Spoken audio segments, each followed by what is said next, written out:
sudah saya jelaskan bahwa hidup selalu berakhir dengan kematian. Apabila datang kematian menimpa seseorang, datanglah kiamat baginya. Itu yang disebut dengan kiamat kecil. Hakikatnya mati adalah perpindahan dari kehidupan di dunia ini menuju kehidupan di alam barzakh. Menunggu kita di alam barzakh sampai datangnya saat kiamat, entah 10 tahun, entah 100 tahun, entah 1000 tahun, hanya Allah saja yang maha tahu. Adapun orang-orang beriman yang melakukan amal kebajikan dalam kehidupan di dunia ini, masa penantian yang lama di alam barzakh buat mereka sebentar saja.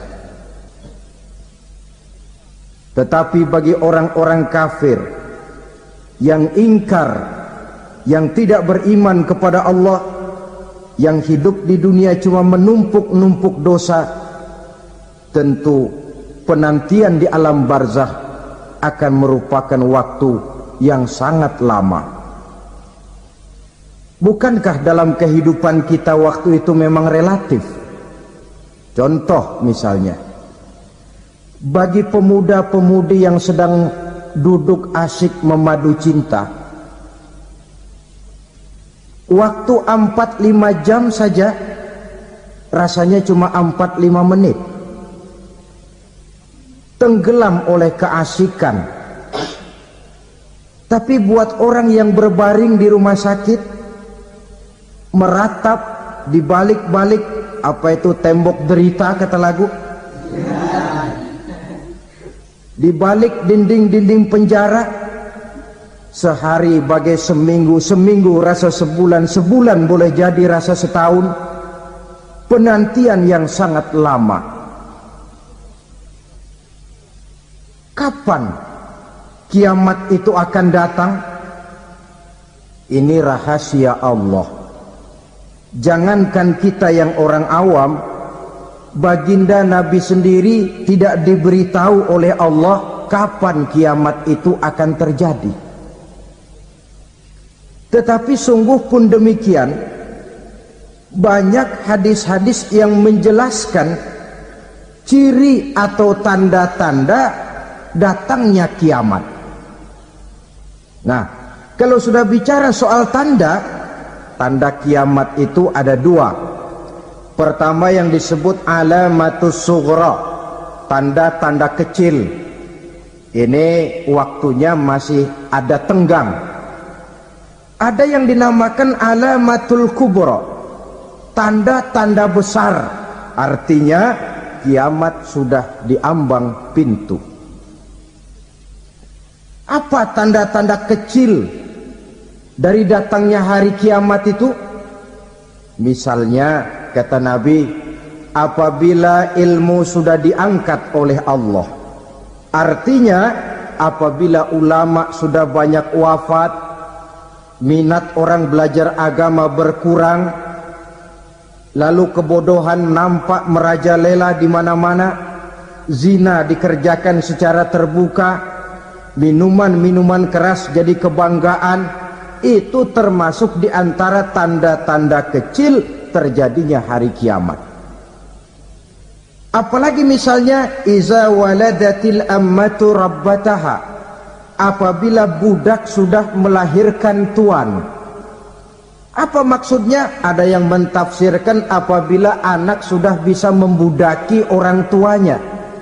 Orang tua yang melahirkan dia, yang membesarkan dia, demi setelah si anak besar jadi orang berpangkat, bertitel, berharta, berkedudukan, jadilah orang tua itu budaknya. Sehingga sering dibilang kalau orang tua kaya, anak jadi raja. Tapi kalau anak yang kaya, orang tua sering jadi budak.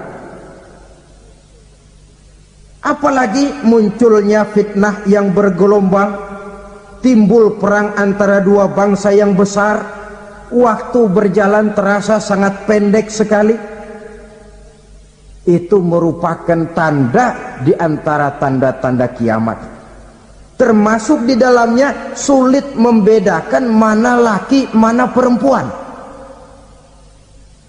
Kan kalau tanda-tanda kayak begini sekarang sudah banyak kita lihat kan.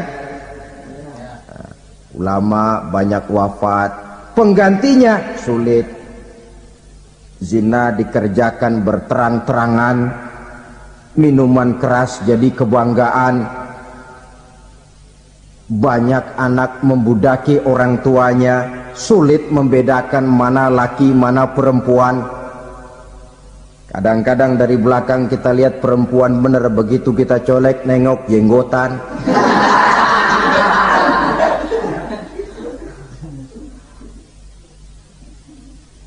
Ini termasuk tanda-tanda kecil, masih ada tenggang sampai akan terjadinya kiamat itu.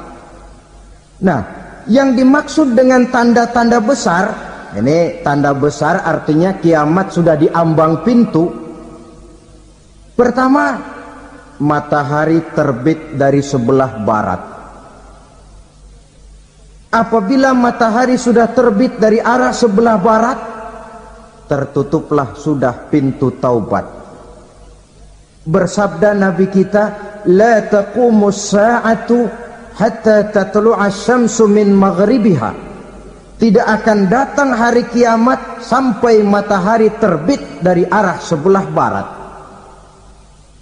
Fa iza tala'at, manakala matahari telah terbit dari arah sebelah barat, wa ra'ahan nasu, manusia banyak menyaksikan itu, amanu ajma'un, mereka pun lalu beriman.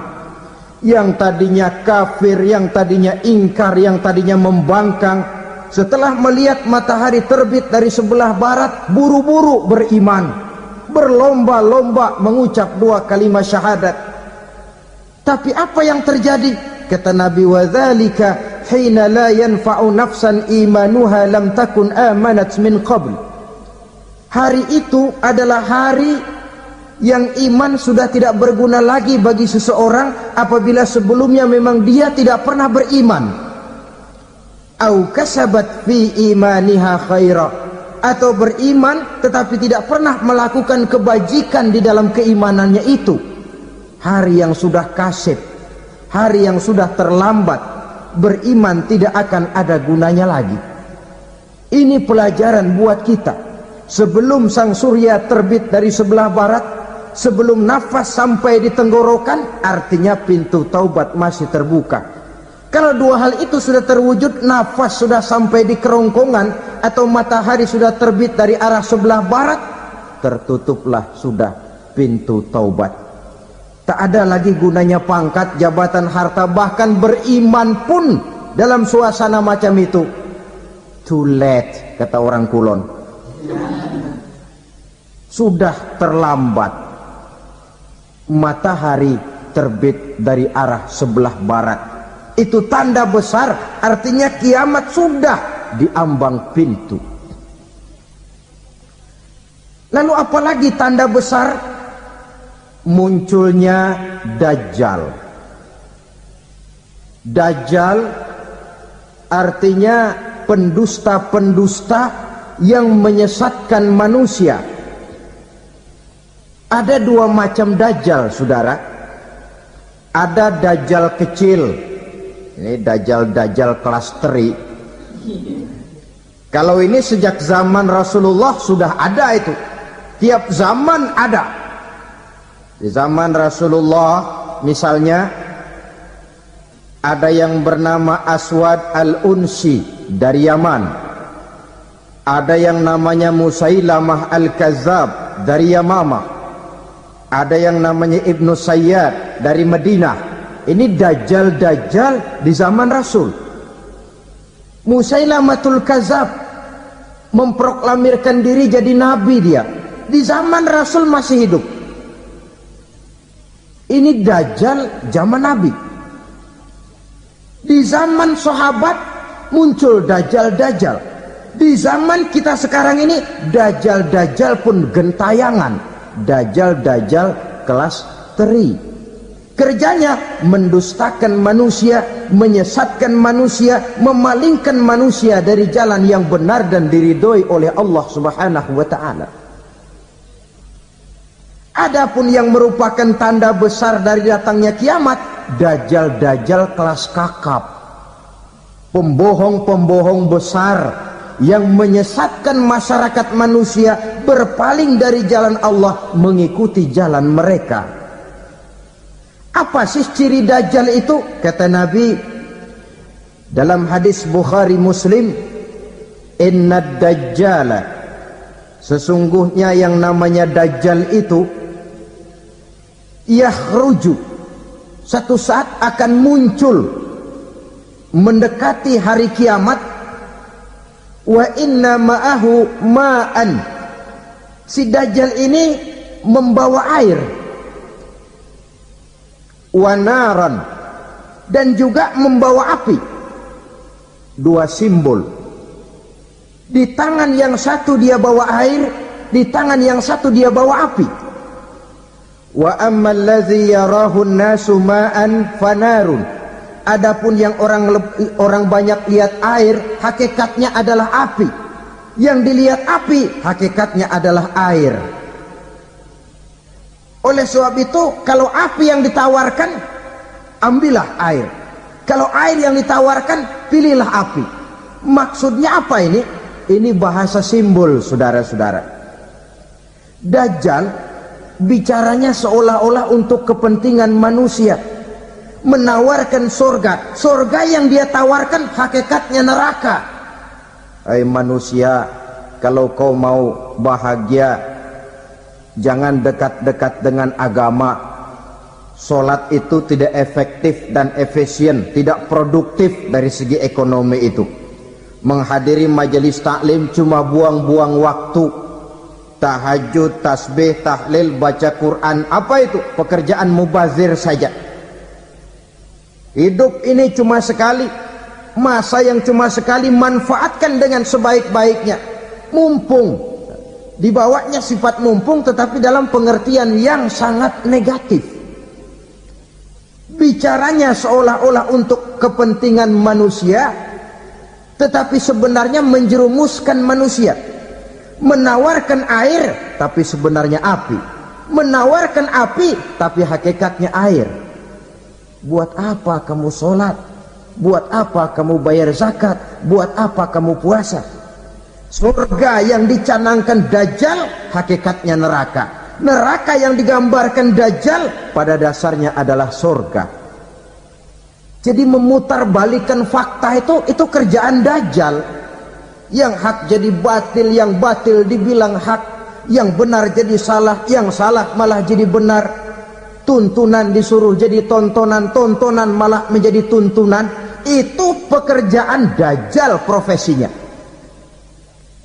Zamannya Nabi Adam, dajjalnya kan iblis. Betul? Betul. Apa sih gang kerayuan iblis itu? Allah setelah menciptakan Nabi Adam kan bilang, Adam, kau dan istrimu Hawa tinggal di surga ini. Seluruh fasilitas yang ada di surga persilahkan kau nikmati. Satu yang tidak boleh, jangan coba-coba dekati pohon khuldi. Dekat saja jangan, apalagi sampai memetiknya. Datang dajjal yang namanya iblis ini. Adam, kamu tahu nggak kenapa tidak boleh makan buah khuldi? Ya nggak tahu, pokoknya saya dilarang. Bodoh kamu Dam. Khuldun artinya kekal. Kalau kamu makan itu buah, kau akan kekal di surga buat selamanya. Allah tidak kepengen, maka dilarang kamu makan buah khuldi. Kalau kau ingin kekal di surga Adam, makan saja. Saya bicara begini ini untuk kepentingan kamu Adam. Ini kan ciri-ciri dajjal. Bicaranya sih seolah-olah untuk kepentingan Nabi Adam, hakikat sebenarnya menjerumuskan Nabi Adam supaya ingkar dan melanggar larangan dari Allah Subhanahu wa ta'ala. Jadi setelah muncul dajjal, timbul kekacauan-kekacauan di masyarakat.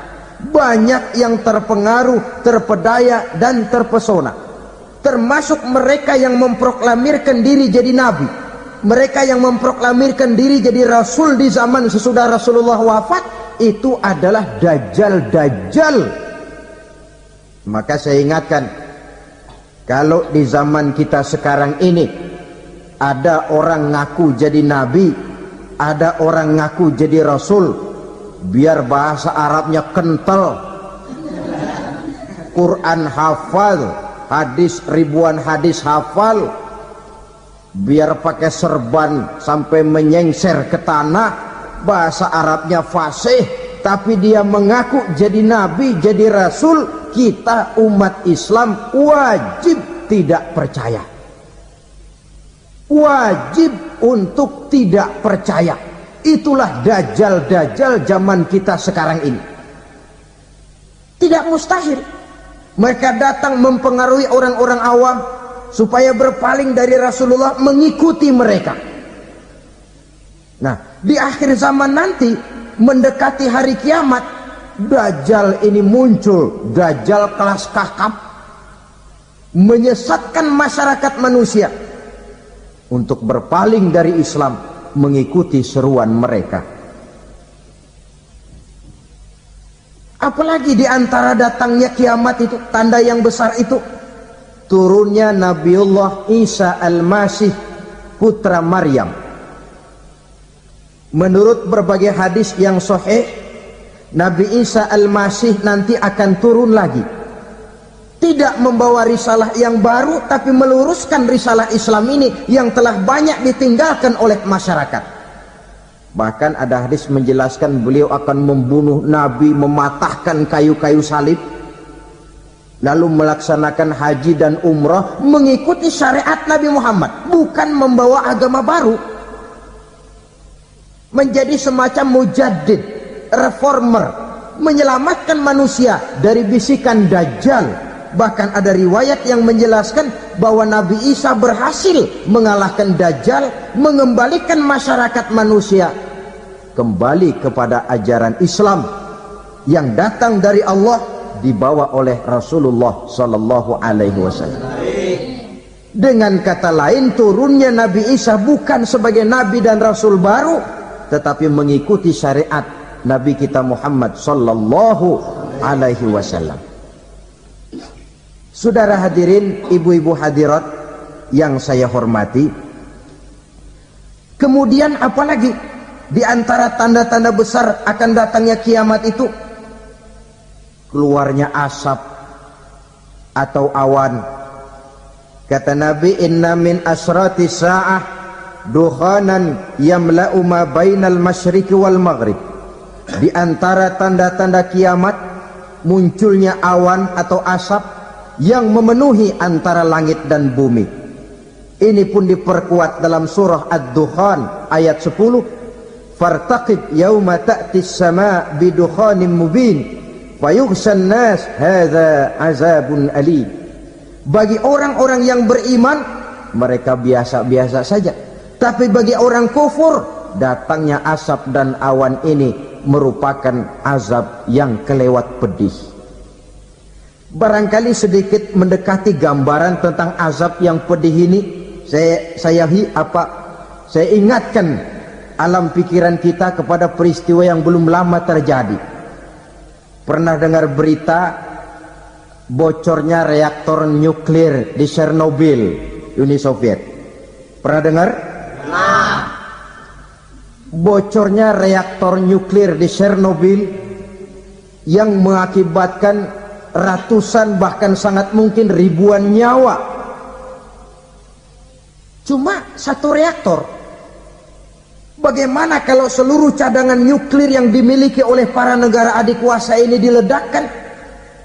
Bahkan yang konon menurut catatan, cadangan nuklir yang dimiliki bersama oleh Amerika dan Rusia sekarang ini sudah sanggup memusnahkan 6 miliar manusia, 1,5 kali lebih banyak dari jumlah manusia yang nongkrong di permukaan bumi ini. Saudara-saudara hadirin yang saya hormati, lalu saat mendekati hari kiamat, apalagi tandanya? Setelah Nabi Isa wafat, pada saat turunnya yang kedua kali, Lalu Allah meniupkan angin sejuk. Semua orang-orang beriman, orang-orang baik wafat, sehingga penghuni bumi ini cuma tinggal lagi terdiri dari orang-orang kafir. Tidak ada lagi di bumi ini yang bisa mengucapkan Allah. Sehingga dalam hadis qudsi itu ada keterangan, innallaha azza wa jalla yaqulu li Israfil. Allah pernah pesan kepada malaikat Israfil.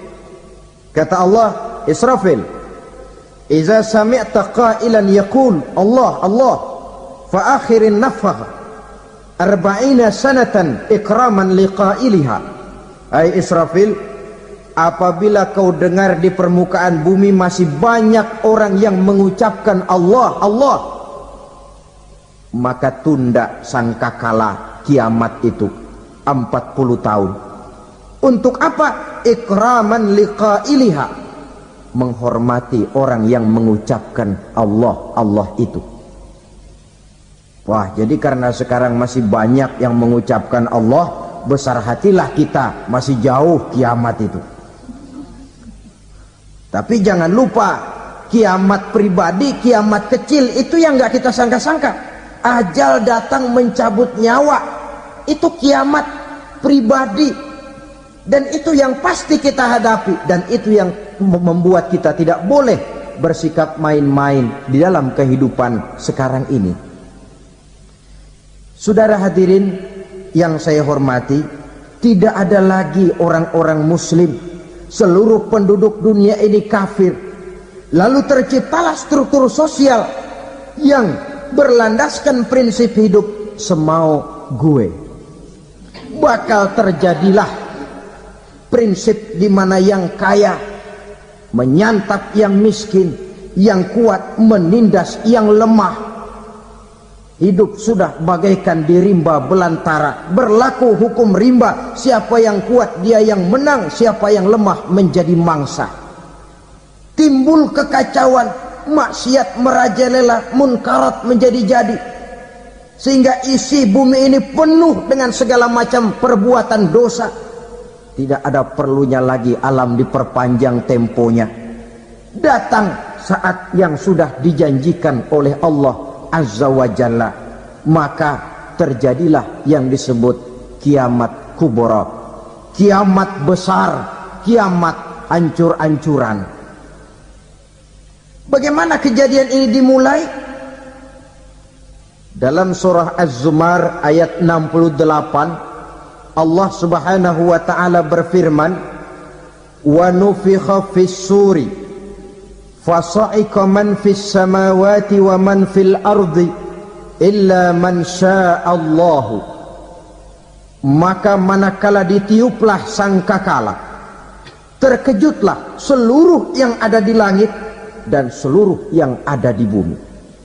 Bila saat kiamat datang, Allah perintah malaikat Israfil, Israfil, tiup sangkakalamu. Ditiuplah sangkakala oleh malaikat Israfil. Yang akibat daripada tiupan itu, seluruh yang ada di langit, seluruh yang ada di permukaan bumi terkejut. Yang ada di langit siapa? Malaikat kan. Bayangin aja kalau malaikat kaget, apalagi kita.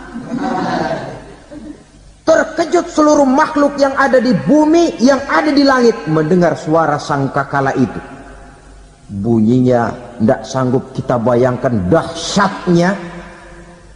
Ledakan nuklir, ledakan neutron belum apa-apa ketimbang bunyi sangkakala malaikat Israfil ini.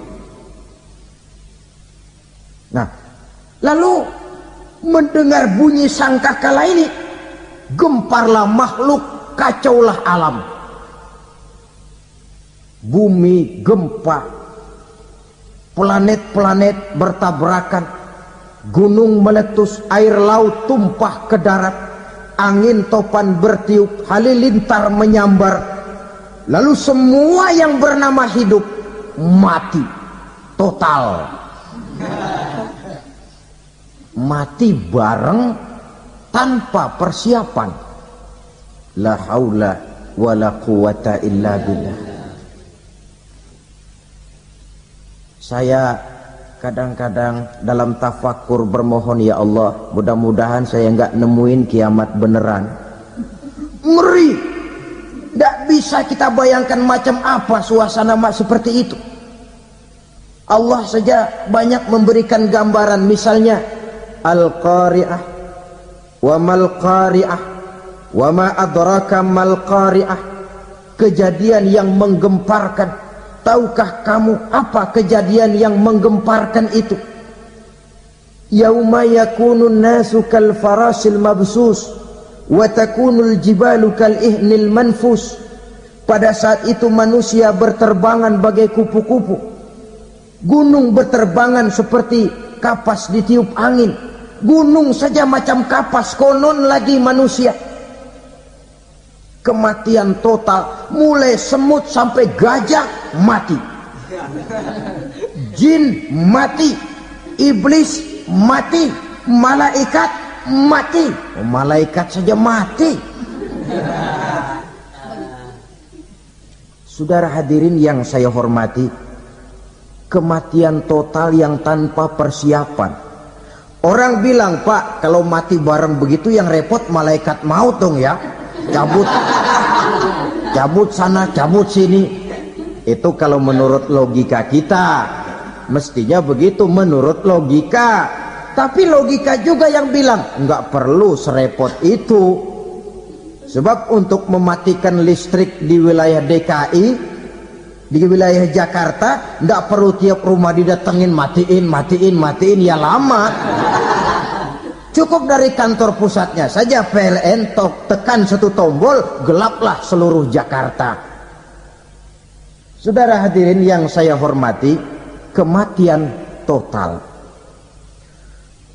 Lalu setelah kematian total, planet-planet juga mati, dalam arti tidak bergerak dan beredar. Angin mati, dalam arti tidak bertiup. Air mati, dalam arti tidak ada riak gelombang. Pokoknya semua mati. Kullu nafsin za'iqatul maut, semua yang bernafas mati. Dalam ayat lain, kullu man 'alaiha fan, semua yang ada di permukaan bumi fana. Yang kekal cuma Allah Subhanahu wa ta'ala. Yang paling belakang mati malaikat maut dan malaikat Israfil. Tapi mati juga sesuai dengan janji Allah.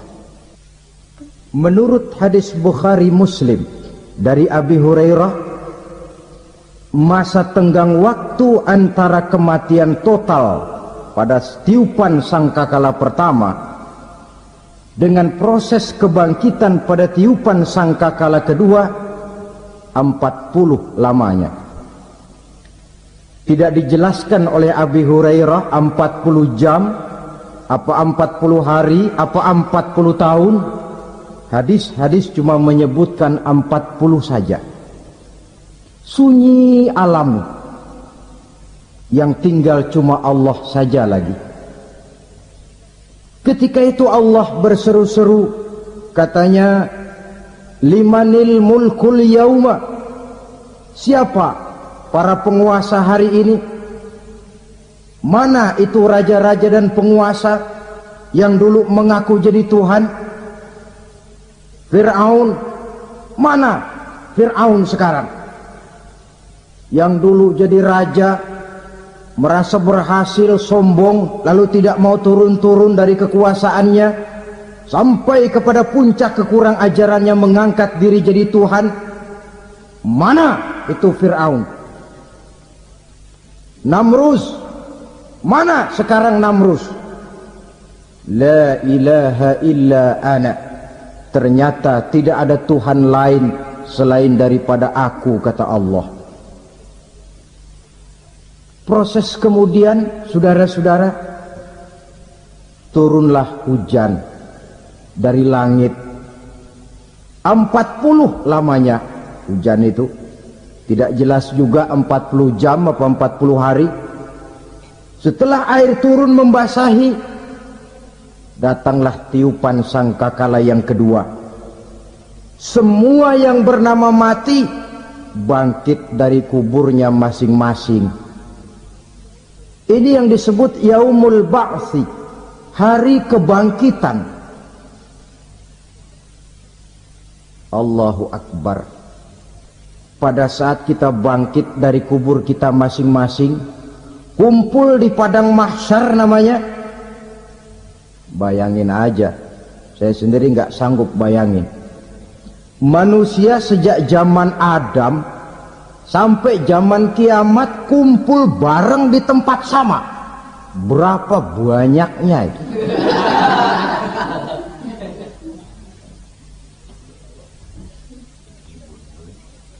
Dan yang luar biasa menurut satu riwayat, pada saat bangkit itu, Masya Allah, roman muka kita berubah, disesuaikan dengan amalan kita waktu di dunia ini. Barang siapa yang waktu di dunia amalannya itu amalan tikus, di akhirat nanti dia bangkit dari kubur, mukanya seperti muka tikus. Gagah betul badannya, tapi mukanya seperti tikus. Kenapa? Amalannya waktu di dunia seperti amalan tikus. Apa amalan tikus itu? Suka ngegeragoti barang yang sudah disimpan rapi-rapi. Orang sudah simpan uang rapi-rapi, simpan perhiasan rapi-rapi, digeragoti oleh tikus. Maling-maling, pencoleng-pencoleng, koruptor-koruptor, itu nanti di akhirat nanti kita lihat mukanya seperti muka tikus. Oh, ini waktu di dunia suka nyolong, mukanya seperti muka tikus. Barang siapa yang waktu di dunia ini amalannya itu amalan macan, dia akan bangkit nanti mukanya seperti muka macan. Apa amalan macan? Macan itu amalannya menang-menangan. Orang yang mau menang saja nggak mau mengalah. Coba lihat di hutan, kenal hutan nggak? Di hutan, raja hutan di mana-mana pasti macan, betul kan? Betul. Padahal hutan belum pernah bikin pemilihan umum. Tapi macan tidak peduli ada pemilihan umum apa tidak, pokok saya raja. Sebab apa? Macan jadi raja itu bukan karena benar, tapi karena kuat jadi raja. Setelah dia jadi raja, rakyat hutan yang mesti dilindungi malah dimakan oleh raja macan. Kambing rakyat hutan dimakan oleh macan. Ayam rakyat hutan dimakan oleh macan. Itu nanti kita lihat di akhirat itu mukanya seperti muka macan, gagah betul. Lalu barang siapa yang di dunia ini amalannya itu seperti amalan anjing, nanti dia punya muka seperti muka anjing. Apa amalan anjing? Pertama, anjing itu kalau disuruh jaga rumah, dia tidak bisa membedakan mana maling, mana tamu. Biar yang datang maling, kalau bawa tulang, anjing kalem. Yang kedua, anjing itu akan setia kepada siapa saja yang memberinya roti. Siapa yang memberinya roti, itulah majikannya. Apa kata majikannya, pasti dia laksanakan. Soal benar atau salah, dia tidak peduli. Setelah anjing dapat roti, dia tidak punya pilihan lain kecuali bilang, abdi mah kumaha juragan wae ayeuna mah.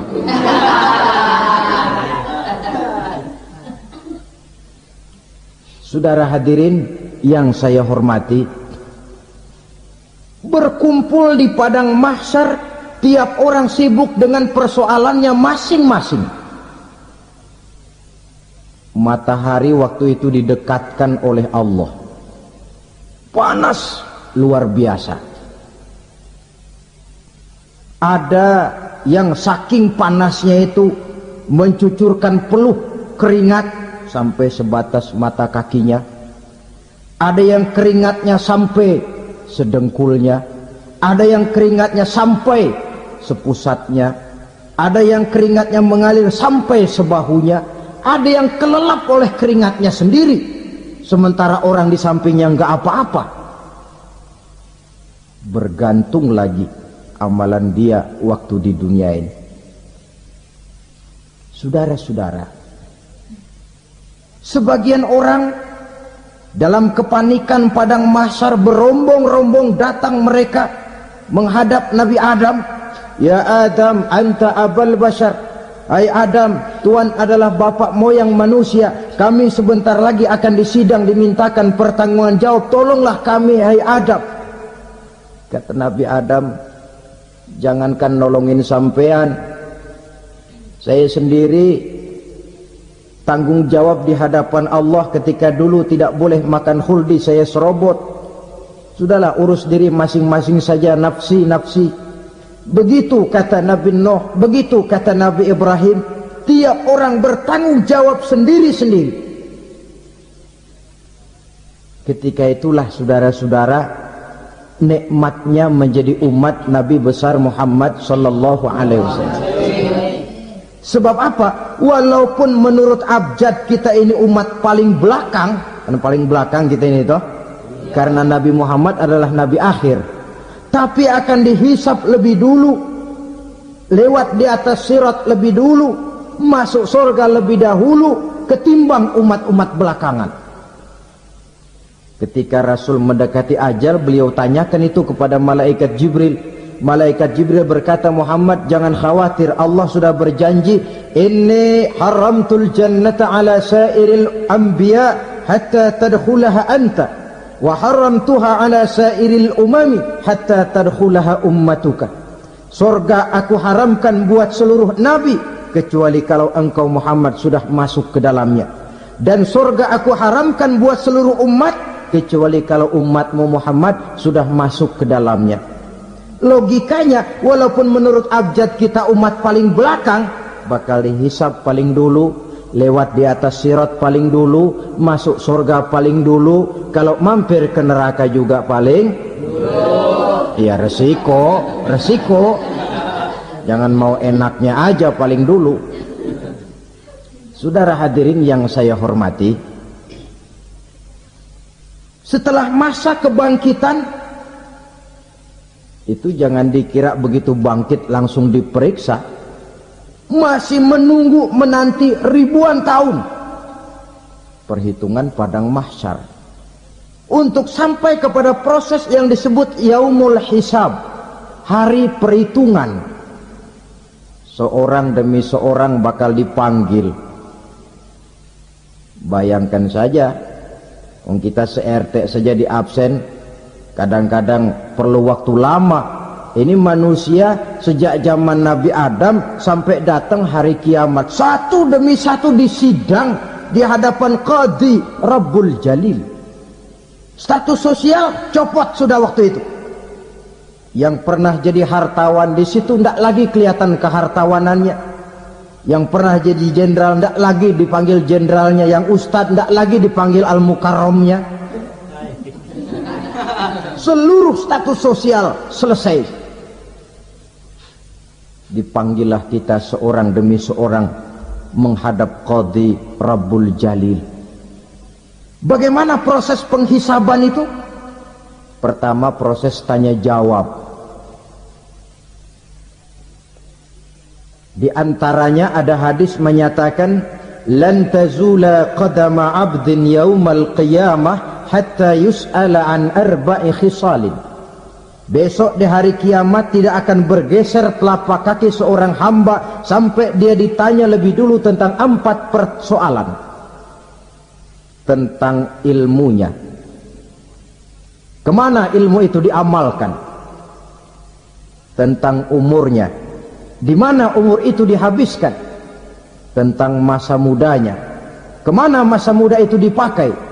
Tentang hartanya, dari mana harta itu didapat dan kemana harta itu dibelanjakan. Ini termasuk proses tanya jawab. Jadi kalau istilah pengadilan dunia, nama Fulan bin Fulan. Kamu waktu di dunia diberikan umur panjang untuk apa? Pernah mengalami masa muda, kemana kau habiskan masa remajamu? Kau diamanahkan ilmu, dengan apa ilmumu kau amalkan? Kau diberikan harta, dari mana harta kau dapat, kemana kau belanjakan? Tak seorang pun yang bisa mungkir. Sebab apa? Dikala itu yang menjadi saksi bukan orang. Yang menjadi saksi adalah seluruh anggota badan kita. Tangan bicara, kaki jadi saksi terhadap seluruh amalan yang pernah kita kerjakan pada saat kehidupan di alam dunia ini. Selesai proses tanya jawab, lalu diperlihatkan buku catatan kita waktu hidup di dunia ini. Jangan lupa Allah itu menyiapkan 2 superkomputer kepada kita. Sebelah ditempelin sebelah kanan, yang sebelah tempelin di sebelah kiri. Komputer itu namanya Raqib dan Atid. 2 malaikat yang apabila baik kita lakukan, refleks saja akan menulis kebajikan kita. Jahat kita kerjakan, akan tertulis. Catatan itu nanti diperlihatkan kepada kita. Waduh, alangkah malunya pada saat diperlihatkan catatan kita, buku rapot kita merah melulu. Barangkali diperiksa sambil diomelin, brengsek lo. Buku merah melulu begini, bagaimana waktu hidup di dunia? Tidak cukup diperlihatkan buku catatan kehidupan, rekaman kehidupan. Rekaman kehidupan kita secara utuh sejak terlahir sampai ajal datang merenggut nyawa. Barangkali mirip dengan video sekarang ini, di mana terekam dengan baik seluruh kegiatan kita sejak yang sekecil-kecilnya sampai kepada yang sebesar-besarnya. Untuk kemudian kita pun menerima balasan. In khairan fa khairun wa in syarran fa syarrun. Kalau baik ya baik balasannya, kalau jahat ya jahat juga balasannya. Catatan-catatan kita diberikan. Kalau banyak kebajikannya diberikan di tangan kanan dengan cara yang halus. Kalau banyak kejahatannya diberikan dari sebelah kiri atau dilempar dari belakang. Itulah sebabnya sejak di dunia ini kita sudah mohon kepada Allah. Ketika berwudu membasuh tangan kanan, apa kita bilang? Allahumma a'tini kitabi biyamini wa hasibni hisaban yasira. Ya Allah, berikan saya kitab di tangan kanan, dan kalau saya memang perlu dihisab, hisablah saya yang seringan-ringannya. Tangan kiri berlindung kita kepada Allah, jangan sampai diberikan kitab di tangan kiri atau dari arah sebelah belakang. Wa a'udzubika an tu'tiya kitabi bishimali aw min wara'i zuhri, dari arah sebelah belakang. Na'udzubillah min dzalik.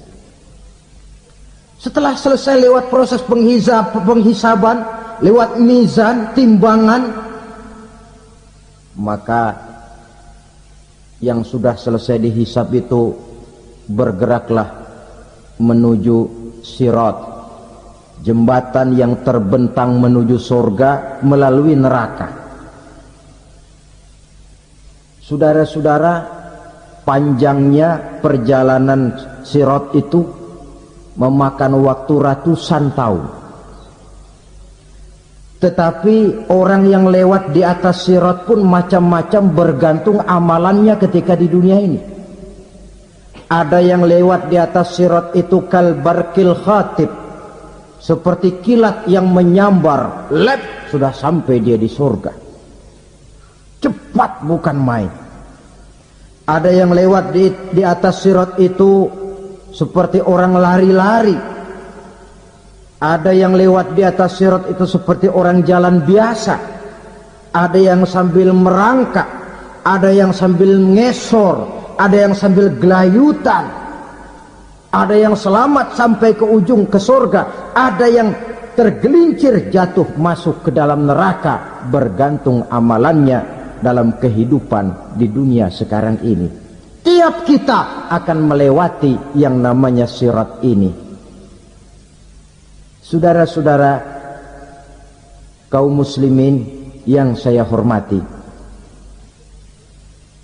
dengan demikian mereka yang selamat melalui sirat sampai ke terminal akhir surga, mereka yang ketika dihisab ternyata banyak kejahatannya daripada kebaikannya, mereka singgah di dalam neraka. Nah, adapun orang-orang yang beriman menurut ayat Quran dan hadis Nabi itu nanti ada bermacam-macam. Ada orang beriman itu yang dimasukkan surga. Ada orang beriman itu yang dimasukkan ke dalam surga. Ada orang beriman itu yang disebut penduduk surga.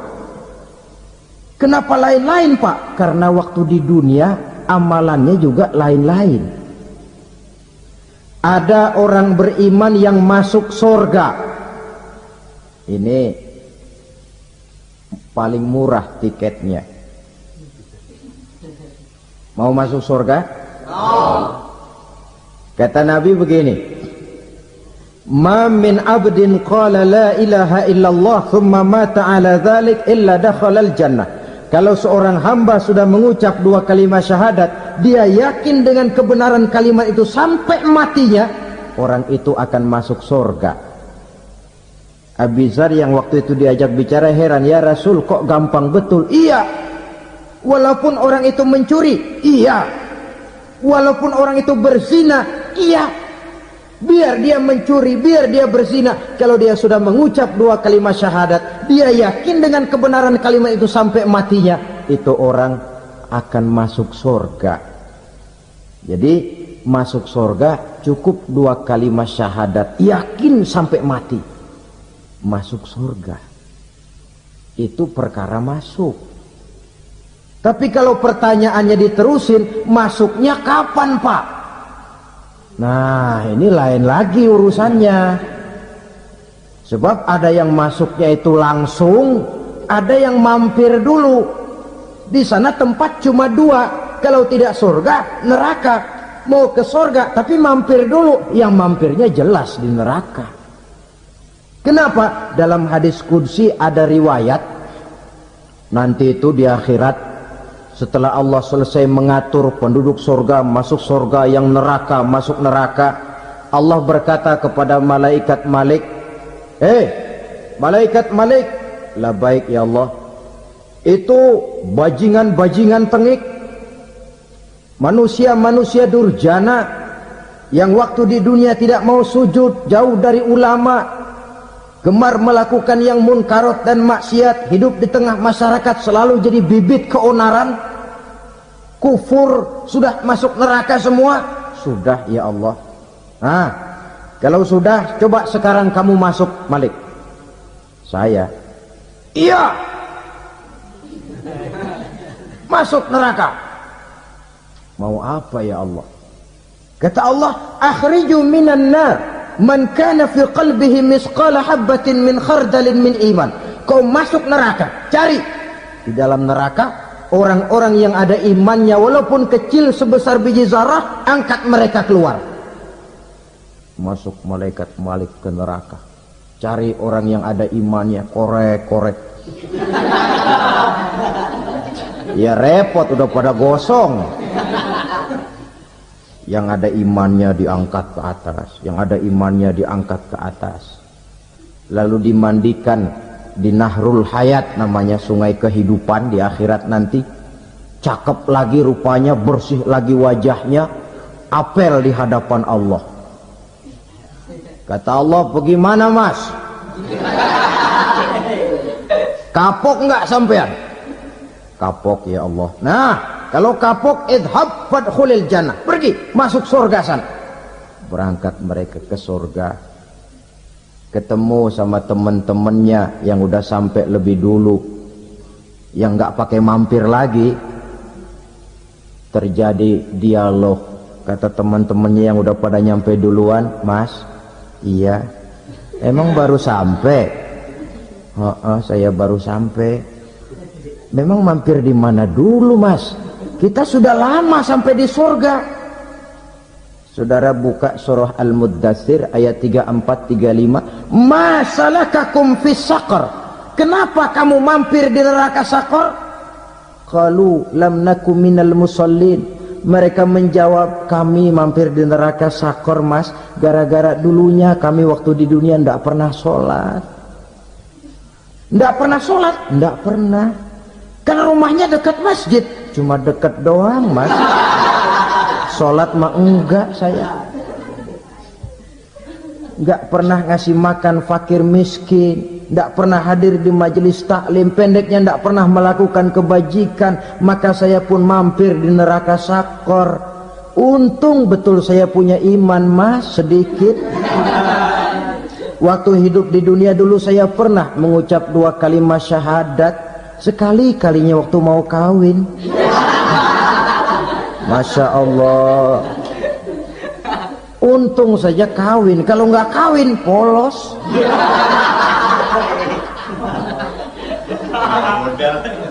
Itu juga pengulu sudah setengah mati ngajarin. Asyhadu alla, asyaduaan, asyaduaan.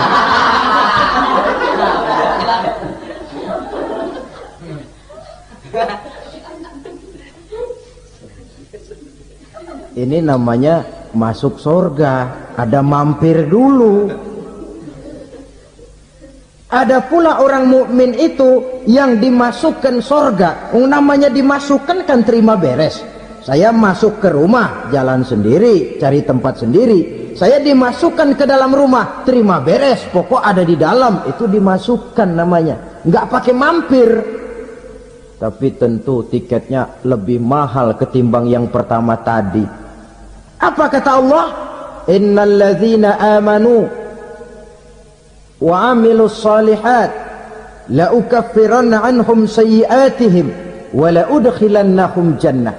Sesungguhnya orang-orang yang beriman kemudian beramal soleh, kami hapuskan segala dosa dan kesalahannya, kami masukkan mereka ke dalam surga.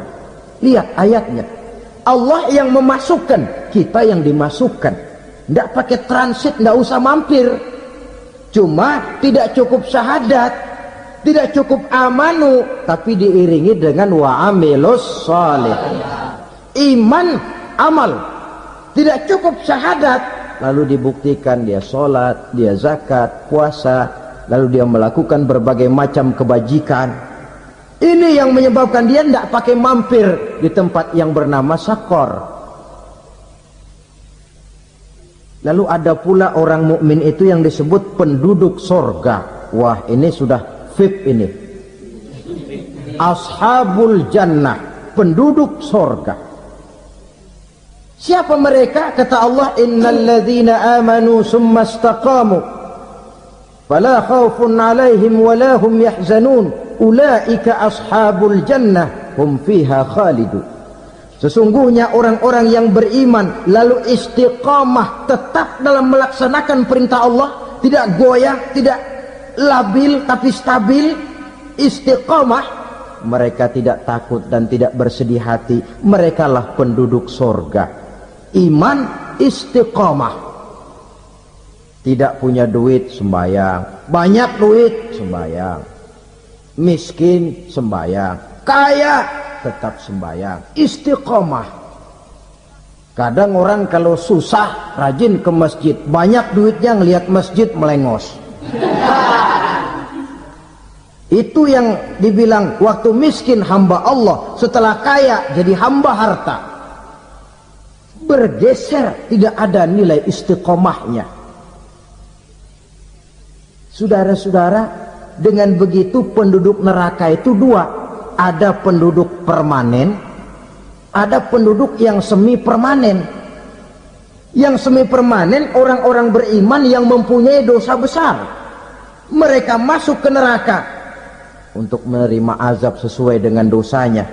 Bila selesai masa azab itu, mereka akan diangkat untuk ditempatkan kembali ke dalam surganya Allah Subhanahu wa ta'ala.